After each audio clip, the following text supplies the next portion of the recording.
अब हम भारत के संविधान के निर्माता माननीय डॉक्टर बी आर अम्बेडकर अर्थात honourable doctor B R Ambedkar the father of the constitution of India, इस व्याख्यान माला के 23वें व्याख्यान के संबंध में हम लोग बातचीत करेंगे। इस व्याख्यान माला का विषय है honourable doctor B R Ambedkar द्वारा रखा गया संविधान सभा में प्रस्ताव। 4 नवंबर 1948 को माननीय डॉक्टर बी आर अम्बेडकर ने संविधान का मसौदा संविधान सभा में प्रस्तुत किया, जिसके संबंध में हमने पिछले 5 व्याख्यानों में चर्चा की है। उसको मैं दोहराना नहीं चाहूँगा, 5 व्याख्यानों में हमने चर्चा की है। और उसके बाद उसको प्रस्ताव चर्चा के लिए रखने से पहले माननीय doctor B R Ambedkar ji ने एक प्रस्ताव रखा था। प्रस्ताव इस प्रकार था, उनको honourable doctor B R Ambedkar कहा जाता था। Honourable doctor B R Ambedkar कहते हैं, mister president sir, I introduce the draft constitution as settled by the drafting committee and move that it be taken into consideration. ध्यान रहे, डॉक्टर अंबेडकर स्वयं को मसौदे के निर्माता नहीं मानते। डॉक्टर अंबेडकर कहते हैं कि as settled by the drafting committee, drafting committee ने, मसौदा समिति ने जिस प्रकार का मसौदा निर्धारित किया है, उस मसौदे को मैं संविधान सभा के समक्ष विचार करने के लिए प्रस्तुत करता हूँ, स्वीकार करने के लिए नहीं। इसका अर्थ यह है कि उस पर विचार भी करना है तो सर्वप्रथम संविधान सभा की स्वीकृति चाहिए, और इसीलिए चर्चा के लिए यह मसौदा प्रस्तुत किया गया है। मसौदा समिति द्वारा तय किए गए मसौदे को मैं सभा के समक्ष उपस्थित करता हूं कि इस पर विचार किया जाए। इस माध्यम से मैं थोड़ा सा आपको कुछ और बातें बताना चाहता हूं। हमारा व्याख्यान माला का शीर्षक है भारत के संविधान के निर्माता डॉक्टर बी आर अम्बेडकर, और इस शीर्षक के चलते कुछ बातें बार बार स्पष्ट करना आवश्यक है। यह सफ़र हम देख रहे हैं कि संविधान निर्माता तक का सफ़र, संविधान निर्माण की प्रक्रिया में माननीय डॉक्टर बी आर अम्बेडकर ने कैसे तय किया यह सफ़र। इस सफ़र का पहला पड़ाव था या पहला चरण था, जो चरण 9 दिसंबर 1946 को आरंभ हुआ और यह चरण चलता रहा 29 अगस्त 1947 तक। इस चरण में डॉक्टर अंबेडकर ने संविधान निर्माता बनने की ओर किस प्रकार से सफ़र किया, इस पर हमने विस्तार से बातचीत की है। मैं सिर्फ इतना कहना चाहूँगा कि संविधान सभा का कार्य आरंभ होने के पश्चात डॉक्टर बी आर अम्बेडकर ने 17 दिसंबर 1946 को संविधान सभा में अपना पहला भाषण दिया।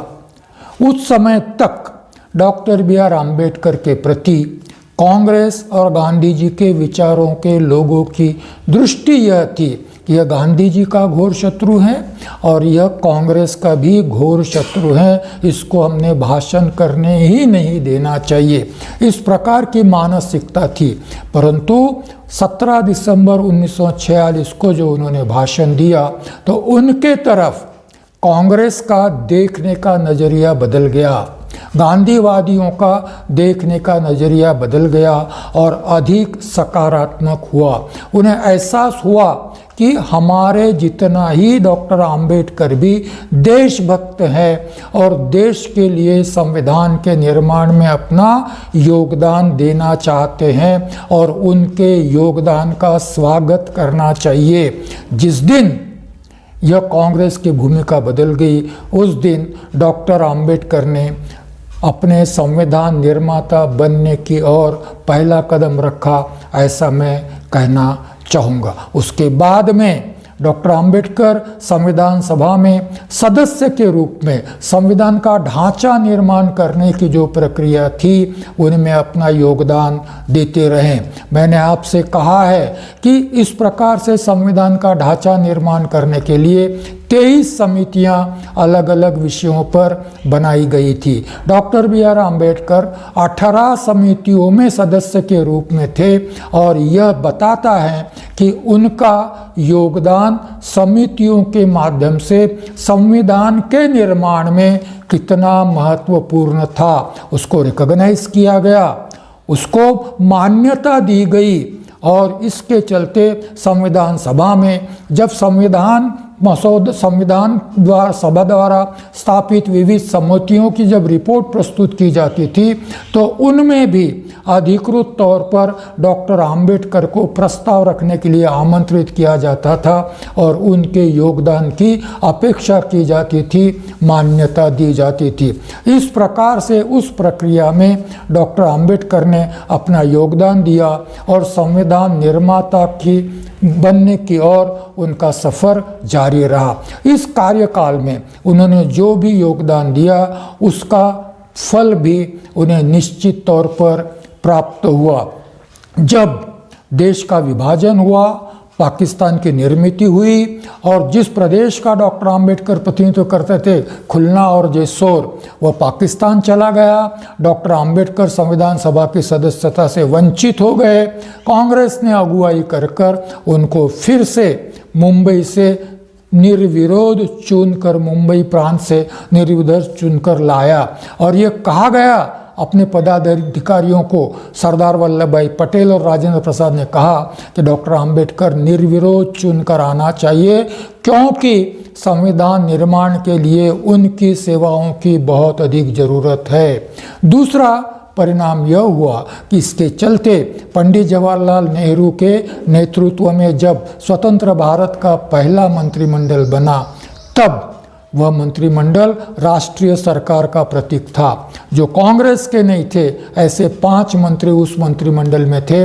उनमें से डॉक्टर बी आर अम्बेडकर को भी एक मंत्री के रूप में स्थान प्राप्त हुआ। तो संविधान सभा में पुनर्निर्वाचन और मंत्रिमंडल में स्थान प्राप्त होना, यह 2 बातें सूचित करती हैं कि कांग्रेस को और देश को डॉक्टर बी आर अम्बेडकर का अस्तित्व, डॉक्टर बी आर अम्बेडकर का योगदान, डॉक्टर बी आर अम्बेडकर की विद्वत्ता की, डॉक्टर बी आर अम्बेडकर का ज्ञान की संविधान के निर्माण के लिए कितनी आवश्यकता थी, यह सारा इसका प्रतीक है। और यह सफर का एक महत्वपूर्ण पड़ाव था और जिस पड़ाव का परिणाम यह हुआ कि उनकी सेवाओं को रिकॉग्नाइज करते हुए, उनके ज्ञान को, उनकी विद्वत्ता को मान्यता देते हुए संविधान सभा ने उन्हें 29 अगस्त 1947 को मसौदा समिति का सदस्य निर्वाचित किया क्योंकि यह सांसदीय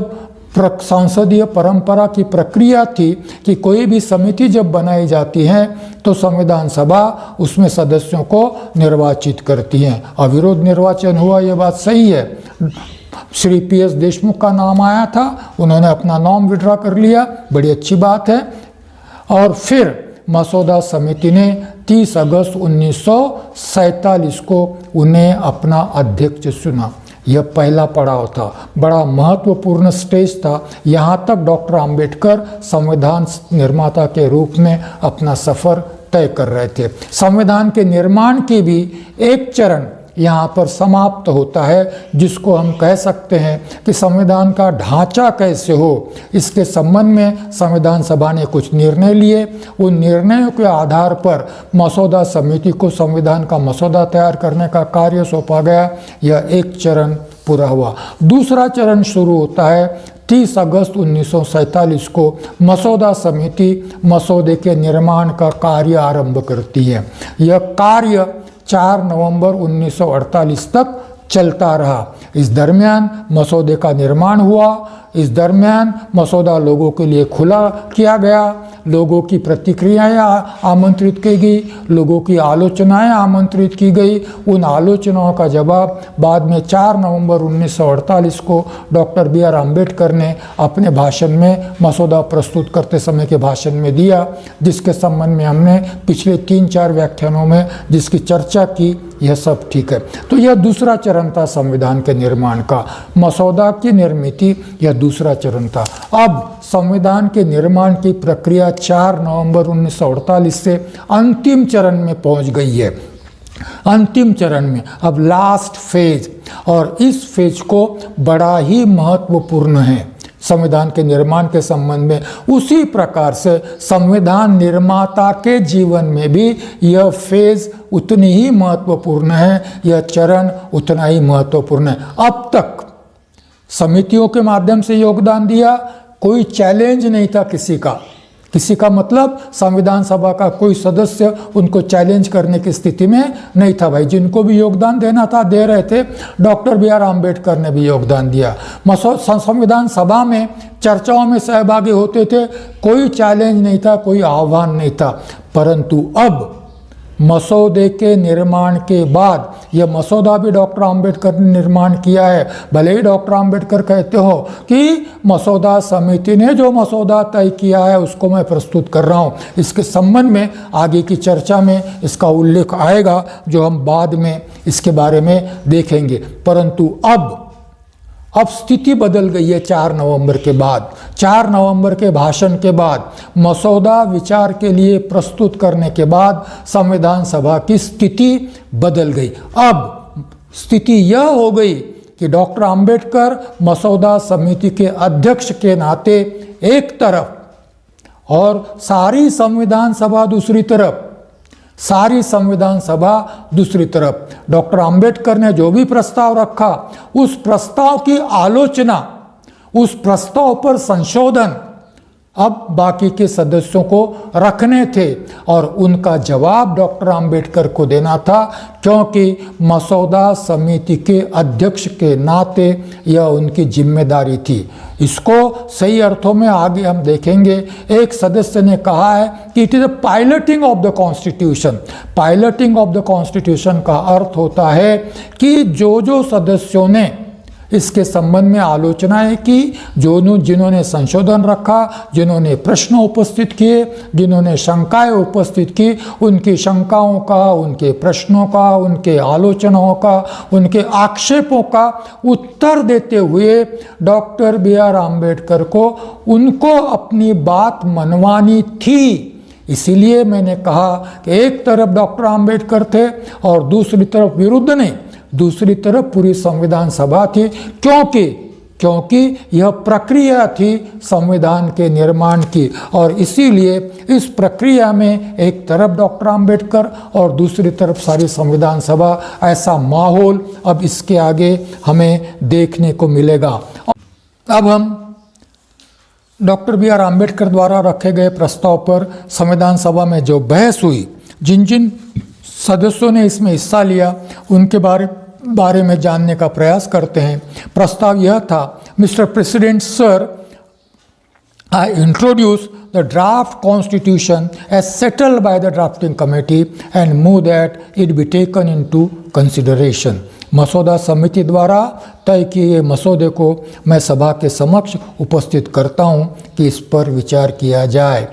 अब एक बात मैं आप लोगों को सचेत करना चाहता हूं कि मसौदा निर्माण के लिए डॉक्टर आम्बेडकर पर केवल फूल नहीं बरसाए गए, पत्थर भी बरसाए गए हैं।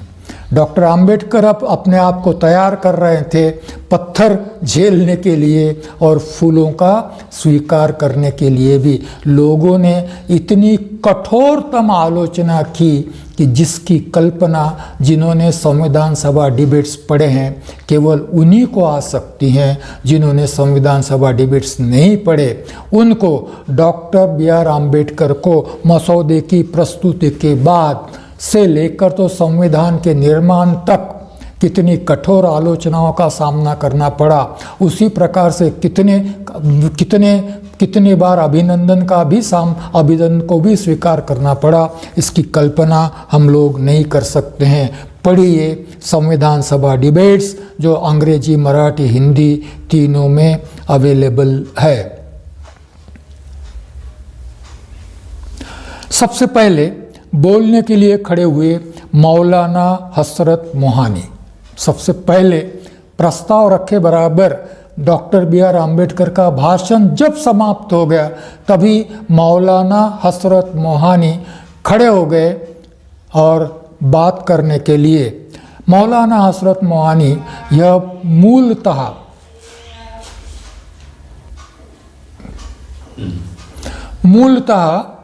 यह मुस्लिम लीग के सदस्य थे। मुस्लिम लीग का प्रतिनिधित्व करते थे, परंतु इनका झुकाव रशिया की ओर था, साम्यवादी विचारधारा की ओर इनका झुकाव अधिक था। वैसे ऐसा लगता है कि माननीय डॉक्टर बी आर अम्बेडकर के जीवन में मौलाना हजरत मोहानी एक मित्र के तौर पर थे, ऐसा लगता है, क्योंकि एक फंक्शन में मौलाना हजरत मोहानी जी ने एक ईद के उपलक्ष्य में डॉक्टर बी आर अम्बेडकर को भोजन के लिए भी आमंत्रित किया था, और दोनों का एक फ़ोटो मैंने देखा है, बड़े ही अच्छे मूड में, बड़े ही हंसते हुए दोनों वार्तालाप कर रहे हैं, ऐसा फ़ोटो मैंने देखा, और इसीलिए मैं मानता हूँ कि दोनों में बड़े ही मधुर संबंध रहे होंगे। यही मौलाना हजरत मोहानी जी खड़े हो गए और एक संशोधन प्रस्ताव प्रस्तुत किया।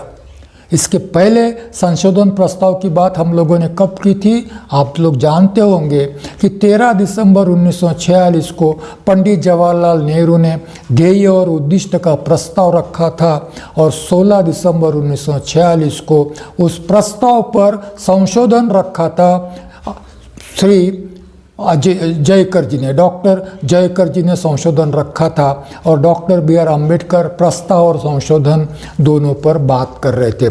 जब भी कोई प्रस्ताव रखा जाता है पार्लियामेंट्री डेमोक्रेसी में, संसद में हो, विधानमंडल में हो, विधानसभा में हो, या संविधान सभा भी अब संसद ही बन गई थी, जब संसद में कोई प्रस्ताव रखा जाता है तो उस पर संशोधन भी रखने की अनुमति सदस्यों को होती है। जब प्रस्ताव पर संशोधन रखे जाते हैं तो संशोधनों पर चर्चा होती है, प्रस्ताव पर चर्चा होती है, पहले संशोधन स्वीकृत होते हैं, अस्वीकृत होते हैं, और उसके बाद में मूल प्रस्ताव पर स्वीकृति या अस्वीकृति की मोहर लगाई जाती है। और इस प्रक्रिया के चलते मौलाना हजरत मोहानी संविधान सभा में 4 नवंबर 1948 को डॉक्टर बी आर अम्बेडकर के भाषण के पश्चात, मसौदा प्रस्तुत करने के भाषण के पश्चात एक संशोधन प्रस्ताव रखने के लिए खड़े हो गए। अब मौलाना हजरत मोहानी जी को देखिए आप, मौलाना हजरत मोहानी क्या कहते हैं। इसके पहले कभी मौलाना हजरत मोहानी का संबंध नहीं आया, हमारे भाषण में नहीं आया, संविधान सभा में निश्चित ही आया है, क्योंकि उसको हमने अभी तक रिकॉग्नाइज नहीं किया था। मौलाना हजरत मोहानी संशोधन प्रस्ताव रखते हैं। क्या रखते हैं? जब तक संयुक्त निर्वाचन के आधार पर नई तथा अधिकार संपन्न संविधान सभा का चुनाव नहीं होता, तब तक संविधान के मसौदे पर विचार स्थगित किया जाए। संशोधन के 2-3 अंश हैं। पहला अंश कहता है जब तक संयुक्त निर्वाचन के आधार पर नई तथा अधिकार संपन्न संविधान सभा का चुनाव नहीं होता, तब तक संविधान के मसौदे पर विचार स्थगित किया जाए। इसके 3 भाग हैं। पहला भाग ये कहता है कि संविधान सभा संयुक्त निर्वाचन क्षेत्र के आधार पर निर्वाचित नहीं हुई है। इसका दूसरा अर्थ यह है कि संविधान सभा प्रौढ़ मताधिकार के आधार पर निर्वाचित नहीं हुई है। बार बार संविधान सभा में यह बात आती रही है कि संविधान सभा प्रौढ़ मताधिकार के आधार पर निर्वाचित नहीं होने की वजह से संविधान सभा संविधान का निर्माण करने के लिए सक्षम नहीं है, अधिकृत नहीं है, क्योंकि संविधान सभा यह विधानमंडलों द्वारा निर्वाचित संविधान सभा है और विधानमंडलों का निर्वाचन लोगों द्वारा किया गया था। यही आक्षेप यह दोहराते हैं, परंतु संविधान सभा ने स्वयं को यह अधिकार ले लिया था, क्योंकि संविधान सभा स्वयं को सार्वभौम घोषित कर चुकी थी। संविधान सभा ने अपने आप को सार्वभौम सॉवरेन घोषित किया और यह कहा कि हम जो भी निर्णय लेंगे वह निर्णय सार्वभौम निर्णय है, कोई चैलेंज नहीं करेगा। और इसीलिए 28 अगस्त 1947 को डॉक्टर अंबेडकर एक प्रस्ताव रखते हैं और उसमें कहते हैं, आलोचना का जवाब देते समय कहते हैं कि संविधान सभा में जो निर्माण करेगी वह संविधान होगा। संविधान सभा जो निर्णय लेगी वह संविधान होगा, क्योंकि अभी तक भारत का संविधान ही अस्तित्व में नहीं है। मुझे ऐसा है कि डॉक्टर पीएस देशमुख की एक आलोचना का जवाब दे रहे थे डॉक्टर अंबेडकर, और उसमें पीएस देशमुख ने लिख किया था कि डॉक्टर अंबेडकर का यह एक विधान है, यह संविधान के अनुकूल नहीं है।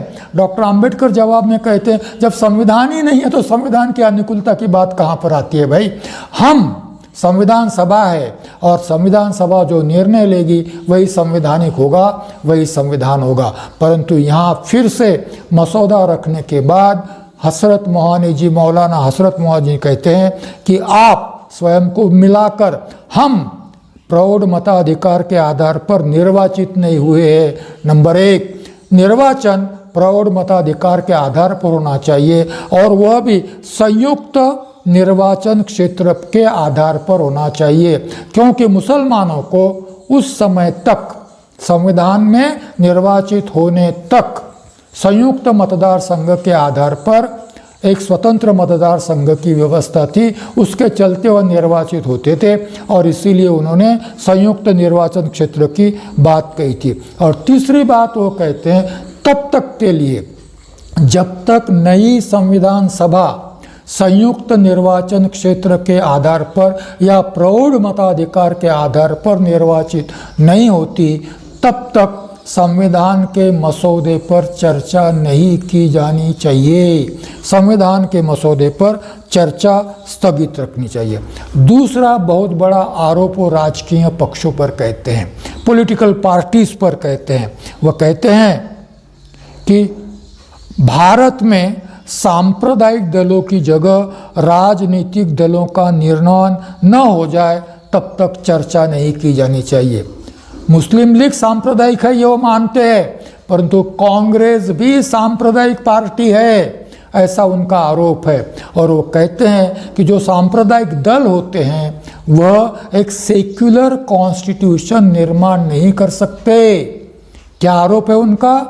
मुस्लिम लीग सांप्रदायिक है, हिंदू महासभा सांप्रदायिक है, कांग्रेस सांप्रदायिक दल है, और इसीलिए यह सांप्रदायिक दल मिलकर यदि भारत का संविधान सेक्युलर संविधान चाहिए, भारत का संविधान डेमोक्रेटिक संविधान चाहिए, तो सांप्रदायिक दल मिलकर डेमोक्रेटिक सेक्युलर संविधान की निर्मित नहीं कर सकते जब तक भारत की राजनीति में, भारत के राजनीतिक क्षेत्र में जब तक राजकीय पॉलिटिकल पार्टीज यह पॉलिटिकल पार्टीज नहीं बनती, अपनी फिलॉसफी के साथ चुनाव नहीं लड़ती, तब तक इस मसौदे पर चर्चा स्थगित रखनी चाहिए। और तीसरी बात वो अपने संशोधन में कहते हैं, मैं मौजूदा संविधान सभा को संविधान के निर्माण के लिए कॉम्पिटेंट नहीं समझता।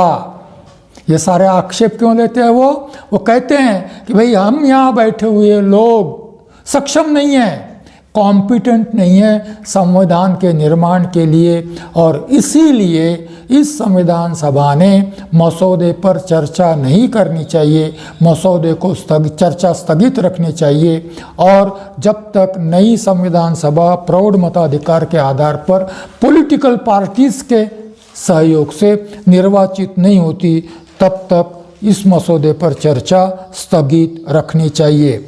आगे वह कहते हैं, मसौदे की आलोचना करते हुए वह कहते हैं, भारत सरकार अधिनियम 1935 से इस मसौदे में बहुत कुछ लिया गया है।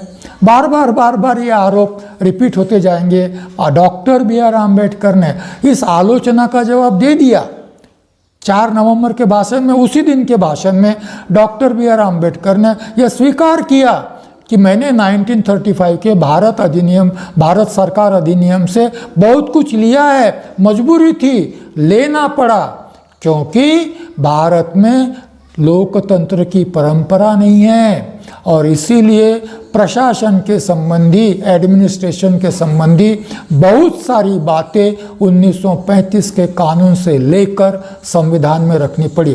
फिर भी मौलाना जी यह मुद्दा उपस्थित करते हैं और कहते हैं कि 1935 के संविधान से बहुत कुछ लिया, अन्य देशों के संविधानों से भी बहुत कुछ लिया, जिसका जवाब डॉक्टर आम्बेडकर दे चुके हैं। डॉक्टर आम्बेडकर ने कहा था कि 125 साल के बाद हम नया संविधान निर्माण करने जा रहे हैं। 125 साल पहले तक दुनिया में जहाँ जहाँ भी लोकतंत्र है, लोकतंत्र के सिद्धांत स्थापित हो चुके हैं और जिसमें 125 साल में शायद ही कोई परिवर्तन हुआ हो। वह सिद्धांत अपने देश के संविधान में कैसे निश्चित किए जाए, रखे जाए, इतना परिवर्तन हो सकता है, मूल सिद्धांत नहीं बदलते। इसीलिए डॉक्टर आम्बेडकर कहते हैं कि मैंने मसौदे में यदि विदेशों के संविधानों से कुछ लिया है तो इसका मुझे संकोच नहीं है, इसके लिए मैं लज्जा नहीं महसूस करता हूँ। फिर भी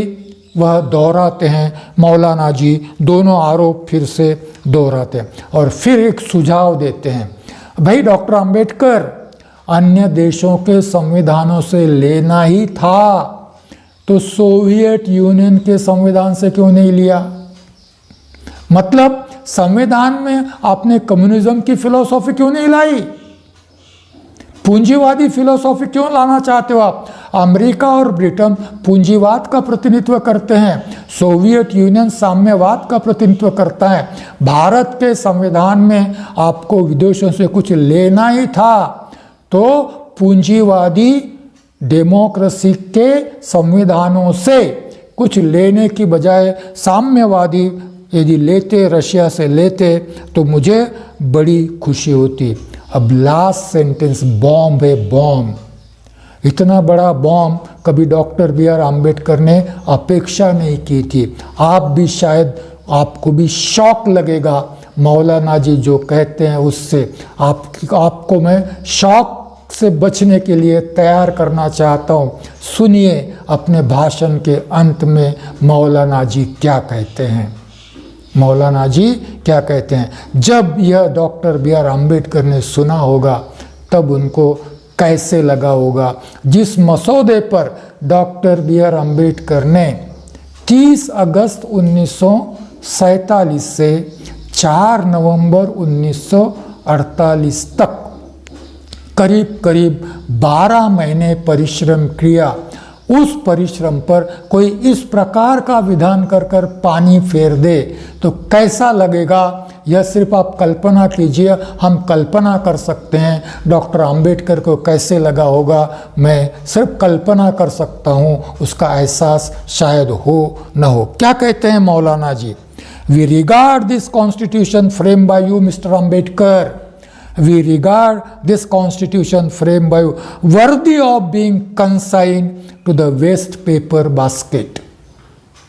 फिर से दोहराता हूं मैं, we regard the constitution framed by you Dr. Ambedkar worthy of being consigned to the waste paper basket। जो संविधान आपने बनाया है मिस्टर डॉक्टर आम्बेडकर, वह संविधान हम तो इस काबिल समझते हैं कि उसको रद्दी के टोकरी में फेंक दिया जाए।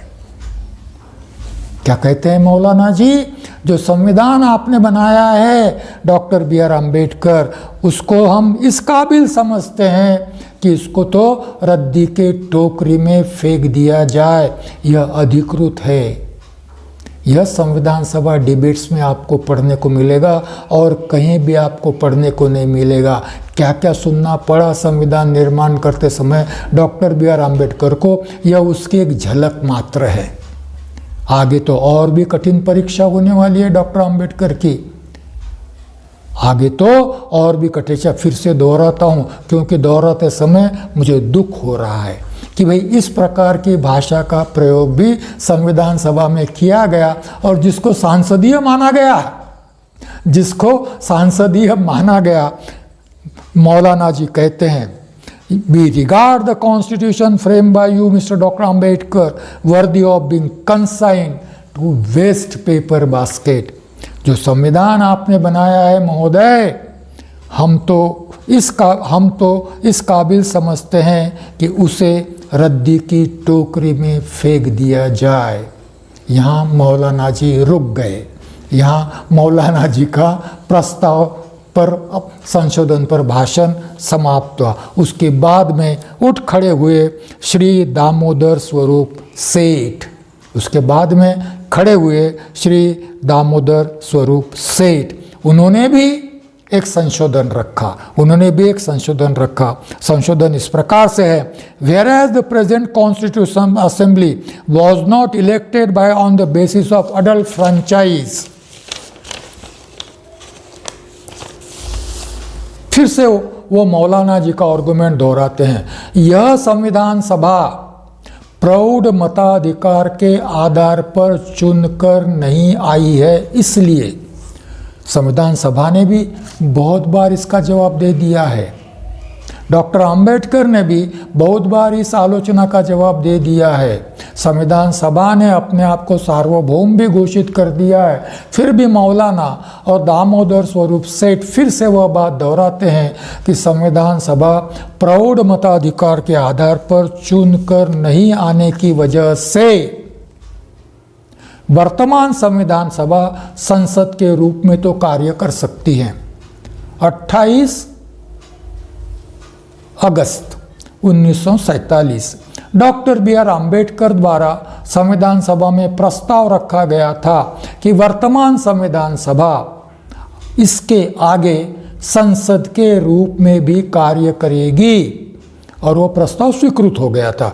यह बड़ा ही महत्वपूर्ण प्रस्ताव था जो डॉक्टर बी आर अम्बेडकर ने 28 अगस्त 1947 को रखा था दोपहर में, जबकि सवेरे सरदार वल्लभ भाई पटेल और दाक्षायणी वेलायुधम जी ने डॉक्टर बी आर अम्बेडकर पर बड़ी ही कठोर टीका की थी, जिसका उल्लेख हमने देखा है। और वो टीका थी, डॉक्टर अम्बेडकर ने अप्रत्यक्ष रूप से स्वतंत्र मतदार संघ की मांग परामर्शदाता समिति और अल्पसंख्यक अधिकार उप समिति ने की थी, उसके संबंध में थी। उसमें हम जाएंगे नहीं, सिर्फ मैं याद दिलवाता हूँ कि आप लोग भूले नहीं कि डॉक्टर अंबेडकर का सफ़र, संविधान निर्माता के रूप में सफ़र किस प्रकार का था। इसके लिए क्या कहते हैं सेठ साहब कहते हैं दामोदर स्वरूप सेठ, यह संसद के रूप में तो कार्य कर सकती है, परंतु संविधान निर्माण के रूप में नहीं कर सकती।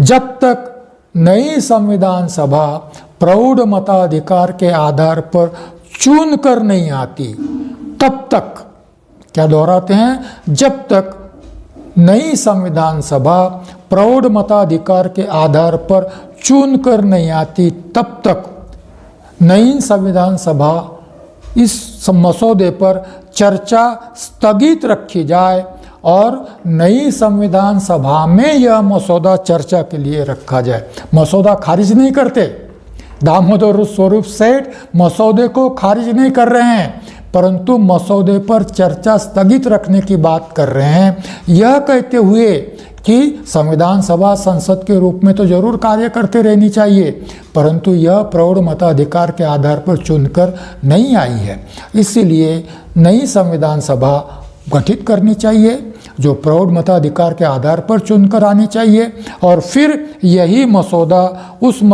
संविधान सभा के समक्ष चर्चा के लिए रखना चाहिए। दोनों संशोधनों में मसौदे को खारिज नहीं किया है। दोनों संशोधन यही बात कहते हैं कि जब तक प्रौढ़ मताधिकार के आधार पर नई संविधान सभा चुन कर नहीं आती, तब तक इस प्रस्ताव पर चर्चा को स्थगित रखना चाहिए। दामोदर स्वरूप सेठ आगे कहते हैं, प्रस्तावित संविधान में अमेरिका, इंग्लैंड तथा अन्य देशों के संविधानों से की नकल की है। समझ में नहीं आता कभी कभी कि संविधान सभा जैसे फोरम पर इतने मान्यवर लोग बैठे हैं और वही आलोचना बार बार की जाती हैं, जिसका जवाब डॉक्टर अंबेडकर ने दे चुके हैं, फिर भी वही आलोचना बार बार दोहराई जा रही है। यही आलोचना मौलाना हसरत मोहानी जी दोहराते हैं। यही आलोचना दामोदर स्वरूप सेठ भी करते हैं कि भाई अमेरिका और इंग्लैंड के संविधानों की यह नकल है। संविधान के स्ट्रक्चर में, संविधान के ढांचे में, संविधान की संरचना में कहीं भी गांव का जिक्र नहीं है, कहीं भी गांव का जिक्र नहीं है, गांव की कोई तस्वीर नहीं है।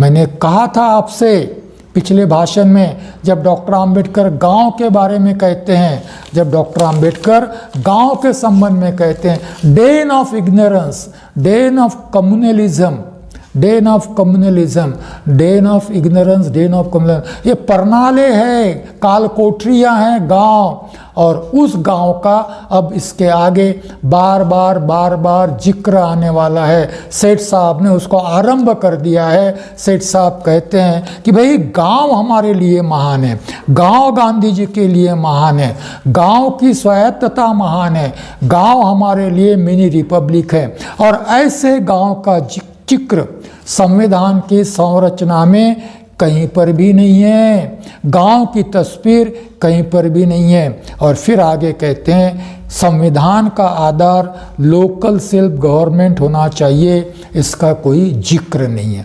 गांव की पंचायत, ग्राम पंचायत, ग्राम सभा, जाति पंचायत, यह संविधान के स्ट्रक्चर का आधार होना चाहिए, इसका जिक्र कहीं पर भी नहीं है। और अपने भाषण के अंत में सेठ कहते हैं, दामोदर स्वरूप सेठ, it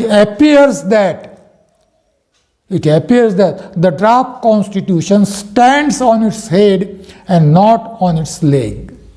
It appears that it stands on its head and not on its leg. ये अपने पैरों पर खड़ा नहीं है संविधान, यह सर के बल खड़ा हुआ है।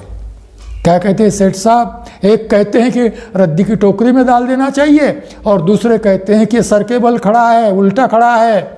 ये पैरों के बल नहीं है, क्योंकि इसका आधार गांव नहीं है, इसका आधार ग्राम पंचायत नहीं है। 4 नवंबर की चर्चा यहाँ पर समाप्त होती है। आइए 5 नवंबर पर हम लोग प्रस्थान करते हैं। और सबसे पहले 5 नवंबर को बोलने के लिए खड़े होते हैं श्री बालकृष्ण शर्मा जी। अब शर्मा जी क्या कहते हैं जरा सुनेंगे। ये सारा सुनना है हम लोगों को। जब तक ये सुनेंगे नहीं, जब तक ये समझेंगे नहीं, तब तक डॉक्टर आम्बेडकर की आगे की रणनीति क्या थी संविधान के स्वीकार के संबंध में हमारी समझ में नहीं आई थी। दूसरी बात, कैसे कैसे लोग थे संविधान सभा में जिनको कन्विंस कर कर डॉक्टर आम्बेडकर ने एक भी विरोधी मत नहीं था संविधान स्वीकार करते समय। सारे ही लोगों ने संविधान स्वीकार किया। जो रद्दी की टोकरी में डालने की बात कर रहे हैं, जो चर्चा स्थगित रखने की बात कर रहे हैं, उनका भी विरोध आगे चलकर समाप्त हो गया है। इसी को कहते हैं पायलटिंग ऑफ द कॉन्स्टिट्यूशन। और यह डॉक्टर आम्बेडकर का ही काम था कि ऐसे विरोध होने के बावजूद भी उन्होंने इस संविधान को सर्वसम्मति से स्वीकृति प्राप्त करवाई। इसीलिए यह सारा सुनना जरूरी है। बालकृष्ण शर्मा जी क्या कहते हैं? सेठ का प्रस्ताव विशुद्ध अवांछनीय है, जरूरत नहीं है, बकवास है।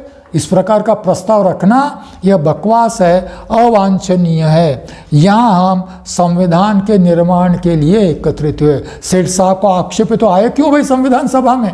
इसका नाम ही संविधान सभा है, और संविधान सभा नाम होते हुए यह संविधान के निर्माण में यहाँ निर्माण के लिए यहाँ एकत्र आई है। सेठ साहब को इतना ही इस सभा पर आक्षेप है, तो सेठ साहब आए क्यों और यहाँ पर बैठे हुए क्यों है?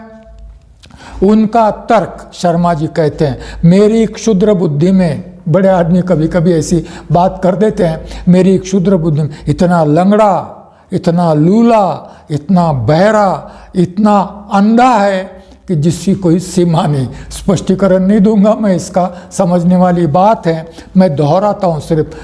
सेठ दामोदर स्वरूप सेठ का तर्क, मेरी क्षुद्र बुद्धि में इतना लंगड़ा, इतना लूला, इतना बहरा और इतना अंधा है कि जिसकी कोई सीमा नहीं। और फिर शर्मा जी कहते हैं, हम सर्वसाधारण की इच्छाएं, भावनाएं और आकांक्षाओं के प्रतिनिधि है। अरे भाई, लोगों ने नहीं चुनकर दिया हमको, विधानमंडलों ने चुन कर दिया, फिर भी हम लोगों की भावनाओं का प्रतिनिधित्व करते हैं, लोगों की इच्छाओं का प्रतिनिधित्व करते हैं, लोगों की आकांक्षाओं का प्रतिनिधित्व करते हैं। हम सारे ही भारत का प्रतिनिधित्व करते हैं, ये अंडरलाइन करना चाहिए। संविधान सभा सारे ही भारत का प्रतिनिधित्व करने वाली सभा थी, और इसीलिए बार बार सदस्य लोग यह भी दोहराते हैं कि हम सारे भारत का प्रतिनिधित्व करते हैं। भारत का कोई भी हिस्सा ऐसा नहीं था कि जिसका प्रतिनिधित्व संविधान सभा में नहीं था। इस रूप में हम सारे भारत का प्रतिनिधित्व करते हैं, और इस रूप में एकत्रित होकर हम भारत का संविधान निर्माण करने जा रहे हैं। हम भारत का संविधान निर्माण करने जा रहे हैं, और हम प्रौढ़ मताधिकार से निर्वाचित हुए या नहीं हुए, इससे क्या फर्क पड़ता है? इससे कोई फर्क नहीं पड़ता। यह बात बेमानी है। इस समय इस प्रकार की चर्चा का कोई महत्व नहीं होता। प्रौढ़ मताधिकार संबंधी गलत युक्तिवाद करना इस समय उचित नहीं है, यह समय की बर्बादी है। और भाई, हमने काम शुरू किया 9 अगस्त 1946 को, और सेठ जी उसको पर आक्षेप ले रहे हैं अभी 4 नवंबर 1948 तक। इतने समय बाद संविधान सभा प्रौढ़ मताधिकार से निर्वाचित नहीं हुई है, इस प्रकार का आक्षेप लेना बेमानी है, यह गलत युक्तिवाद है। और सेठ जी कहते हैं कि संविधान, प्रस्तावित संविधान में बहुत सारे विदेशी संविधानों से, बहुत सारी बातें विदेशी संविधानों से ली गई है। डॉक्टर आम्बेडकर ने तो यह स्पष्ट कर दिया है, उन्होंने भी कहा है लिए, परंतु शर्मा जी कहते हैं इस आलोचना का बहुत सुंदर जवाब डॉक्टर आम्बेडकर कल के भाषण में दे चुके हैं। इसका मतलब शर्मा जी सचेत करना चाहते हैं, सूचित करना चाहते हैं कि जिस बात को स्वीकार किया गया और जिस बात का औचित्य भी बताया गया, उसी आलोचना को फिर से दोहराने की क्या तुक है? क्यों दोहराई जाती है? नहीं दोहराई जानी चाहिए, फिर भी दोहराई जा रही हैं, जिसका जवाब डॉक्टर आम्बेडकर ने दिया है। जब गांव की बात करते हैं दामोदर स्वरूप सेठ, तो गांव यह गांधी जी की संकल्पना थी, गांव या गांधी जी के विचारों का प्रतीक था। उस पर प्रतिक्रिया देते हुए शर्मा जी कहते हैं महात्मा गांधी तात्विक तौर पर अराजकतावादी थे। यहाँ पर अराजकतावादी का सिंपल मीनिंग है गवर्नमेंट लेस सोसाइटी। जिस समाज में सरकार नहीं है, ऐसी विचारधारा को अराजकतावादी विचारधारा कहा जाता है। गांधी जी के संबंध में, गांधी जी किसी सरकार के हामी नहीं थे, उनको कोई सरकार नहीं चाहिए थी, लोग स्वयं सरकार है, ऐसी उनकी मान्यता थी। और इसीलिए ग्राम स्वराज की बात करते हैं, और बालकृष्ण शर्मा इसको गांधी जी का अराजकतावाद कहते हैं। गांधी जी का government less society, no government at all.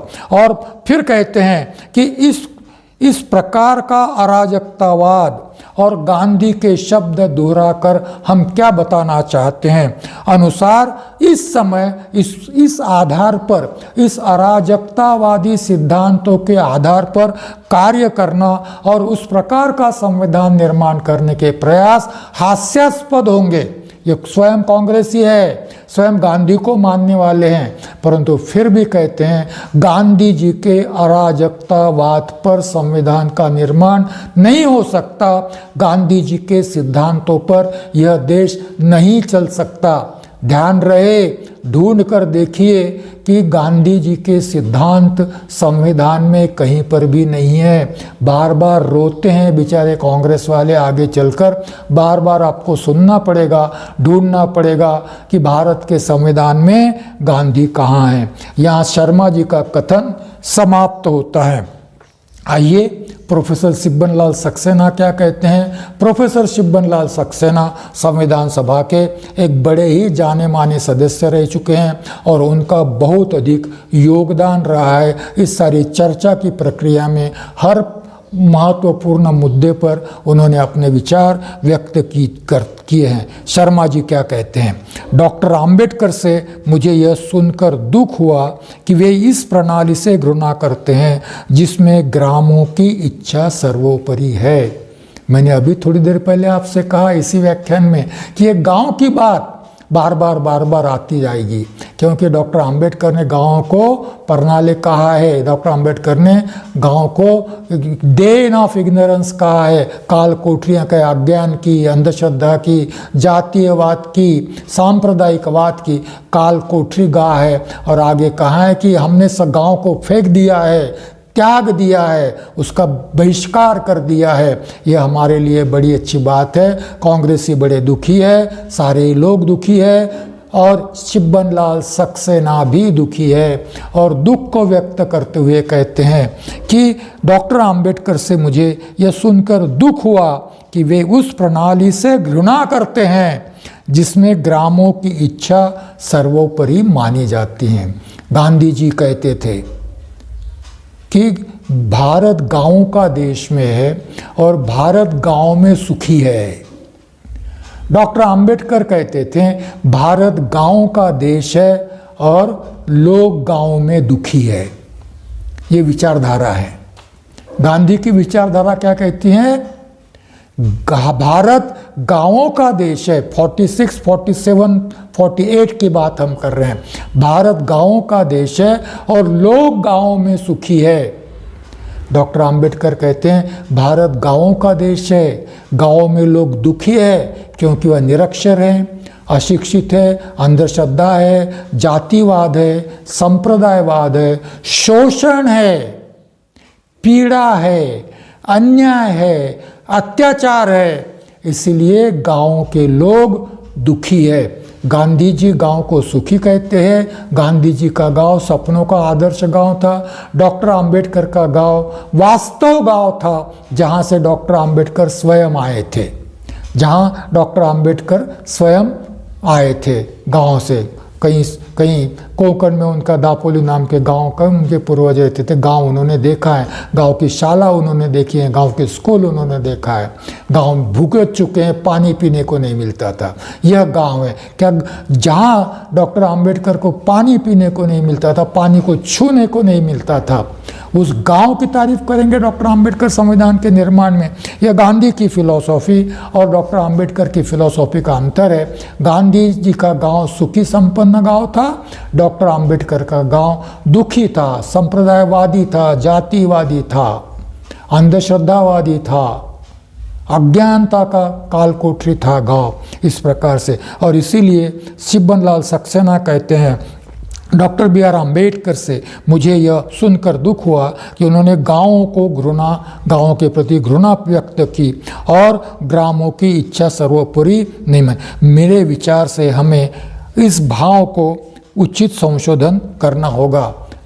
प्रस्ताव क्या रख रहे हैं? अप्रत्यक्ष रूप से उन्होंने संशोधन प्रस्ताव नहीं रखा। उन्होंने कहा कि आगे चलकर संविधान सभा ने डॉक्टर आम्बेडकर ने गांव के संबंध में यह जो विचार रखे हैं उस विचार को आगे चलकर संशोधित करने की ज़रूरत है, क्योंकि इस प्रकार का गांव के संबंध में इस प्रकार की अभिव्यक्ति, इस प्रकार का व्यक्त होना यह उचित नहीं है, ऐसा नहीं होना चाहिए, ऐसी मेरी मान्यता है। श्री नागप्पा जी अब उठकर खड़े हुए हैं। नागप्पा को मैं याद दिलवाना चाहता हूँ, नागप्पा का उल्लेख एक बार हमने 27 और 28 अगस्त 1947 के संविधान सभा में जो प्रस्ताव चर्चा के लिए थे उसमें किया था। नागप्पा जी वही व्यक्ति है जिन्होंने परामर्शदाता समिति के रिपोर्ट पर चर्चा हो रही थी, वहाँ एक संशोधन प्रस्तुत किया था और अप्रत्यक्ष रूप से उन्होंने कहा था कि अनुसूचित जातियों के लिए आरक्षित स्थान पर जो भी उम्मीदवार चुनकर आएगा उसको अनुसूचित जाति के वोटों में से 35% वोट कम से कम मिलने चाहिए। इसको यह माना गया कि अप्रत्यक्ष रूप से नागप्पा यह सूचित करना चाहते हैं कि अनुसूचित जाति को पृथक निर्वाचन क्षेत्र दिए जाए, स्वतंत्र निर्वाचन क्षेत्र दिए जाए। इस संशोधन प्रस्ताव पर डॉक्टर बी आर अम्बेडकर के भी सिग्नेचर थे और इसीलिए सरदार वल्लभ भाई पटेल और दाक्षायणी वेलायुधम जी ने बड़ी कठोर टीका डॉक्टर आम्बेडकर पर की थी। वह नागप्पा ने रखा हुआ प्रस्ताव था। नागप्पा कांग्रेसी थे परंतु डॉक्टर आम्बेडकर के बड़े प्रशंसक थे। डॉक्टर आम्बेडकर के निकट सहकारी के रूप में संविधान सभा में उन्हें जाना जाता है। वह बोलने के लिए खड़े होते हैं। किस पर बोल रहे हैं नागप्पा जी? मौलाना हजरत मोहानी के संशोधन पर। किस पर बोल रहे हैं? सेठ दामोदर स्वरूप सेठ के संशोधन पर बोल रहे हैं। और उन दामोदर स्वरूप सेठ को उल्लेख कर कर कहते हैं कि दामोदर स्वरूप सेठ कहते हैं, मेरे मित्र कह रहे थे कि यहाँ गरीब जनता का कोई प्रतिनिधि नहीं है। दामोदर स्वरूप सेठ ने अपने भाषण में कहा कि यहाँ गरीब जनता का कोई प्रतिनिधि नहीं है। तो नागप्पा जी कहते हैं, हम कौन हैं? मैं कौन हूँ? डॉक्टर आम्बेडकर कौन है? डॉक्टर आम्बेडकर पूंजीपतियों का प्रतिनिधि हैं, मैं पूंजीपतियों का प्रतिनिधि हूँ। हम कौन हैं? मैं निर्धन से निर्धन का प्रतिनिधि करता हूँ, अनुसूचित जाति का प्रतिनिधि हूँ, और इस समाज में अनुसूचित जाति सबसे निर्धन है। यदि मैं उनका प्रतिनिधि हूँ तो मैं यहाँ संविधान सभा में निर्धन से निर्धन का प्रतिनिधि करता हूँ। वे दलित वर्ग तथा पिछड़ी जातियों का जिक्र करते हैं। कौन? दामोदर स्वरूप सेठ कहते हैं कि यहाँ दलित वर्ग का प्रतिनिधि नहीं है, यहाँ पिछड़ी जाति का प्रतिनिधि नहीं है। फिर कहते हैं नागप्पा, क्या मैं दलित नहीं हूँ? क्या मैं दलित वर्ग का प्रतिनिधित्व नहीं कर रहा हूँ? तो फिर मैं किसका प्रतिनिधित्व करने के लिए आया हूँ? क्या मैं ब्राह्मणों का प्रतिनिधित्व करने आया हूँ? क्या मैं सवर्णों का प्रतिनिधि हूँ? मैं दलितों का प्रतिनिधि हूँ, मैं वंचितों का प्रतिनिधि हूँ, मैं शोषितों का प्रतिनिधि हूँ, मैं गरीबों का प्रतिनिधि हूँ, मैं गरीब से गरीब का प्रतिनिधि हूँ। और डॉक्टर आम्बेडकर को हम क्या कहेंगे? डॉक्टर आम्बेडकर किसके प्रतिनिधि है? डॉक्टर आम्बेडकर वे समाज के निम्नतम श्रेणी का प्रतिनिधित्व करते हैं। सही बात है, डॉक्टर आम्बेडकर स्वयं उस समाज से आए हैं। डॉक्टर आम्बेडकर समाज के निम्नतम श्रेणी का प्रतिनिधित्व करते हैं। और क्या इन लोगों में से डॉक्टर आम्बेडकर के व्यतिरिक्त अन्य कोई व्यक्ति उनका उचित प्रतिनिधि हो सकता है?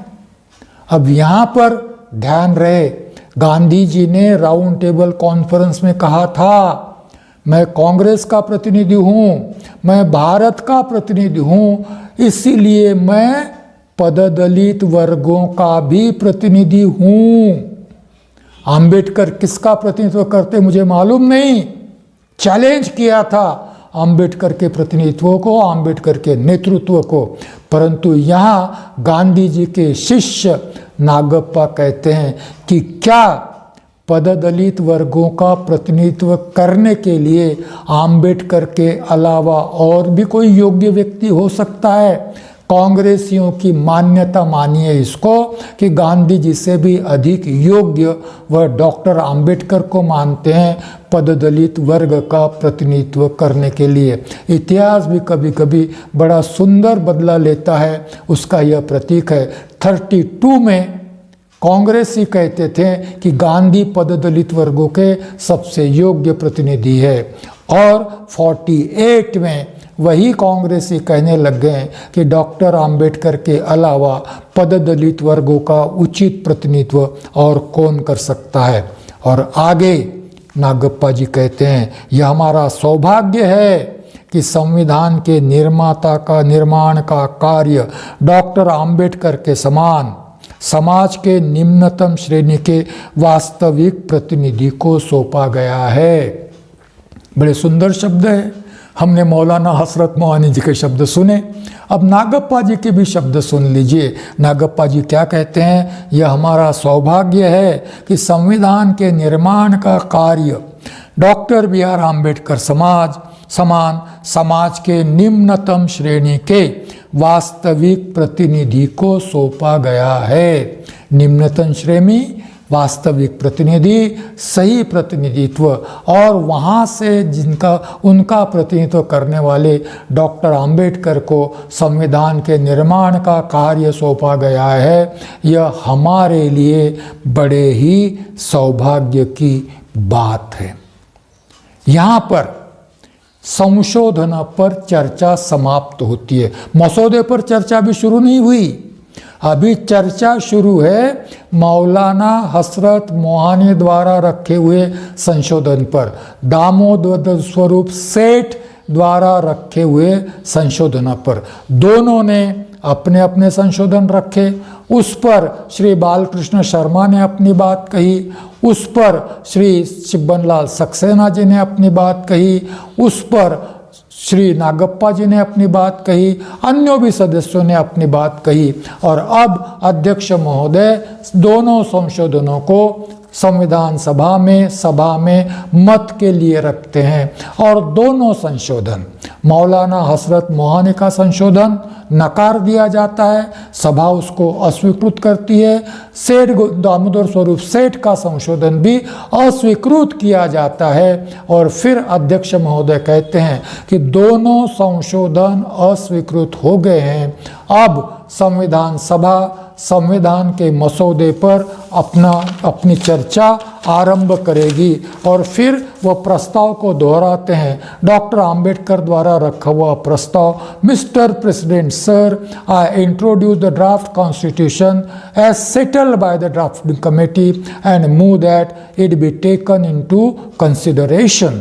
मसौदा समिति द्वारा तय किए गए मसौदे को मैं सभा के समक्ष उपस्थित करता हूं कि इस पर विचार किया जाए। चर्चा आगे शुरू होगी अगले रविवार को जब हम मिलेंगे, अगला रविवार शायद 4 अप्रैल आएगा, अगले रविवार को हम मिलेंगे, मसौदे पर चर्चा शुरू रहेगी, इस प्रस्ताव पर चर्चा शुरू रहेगी। तब तक के लिए आज्ञा दीजिए। आप लोगों ने सुना, आप लोग सुनते हैं, कोई प्रतिक्रिया देता है, कोई नहीं देता है, जानने का प्रयास करते हैं, समझने का प्रयास करते हैं, इसीलिए बहुत बहुत आप लोगों को धन्यवाद। और फिर एक बार मैं आप लोगों को साधुवाद देता हूँ, अभिवादन करता हूँ, मंगल कामना प्रेषित करता हूँ और सप्रेम जय भीम करता हूँ। सुनते रहिए मैत्री इंडिया और संभव हो तो संविधान सभा डिबेट्स मूल में पढ़ने का प्रयास कीजिए, जो अंग्रेजी, हिंदी, मराठी में उपलब्ध हैं। मराठी के लिए चाहिए तो संपर्क कीजिए। वामन सोमकुंवर, सर्वे सर्वा, मैत्री इंडिया।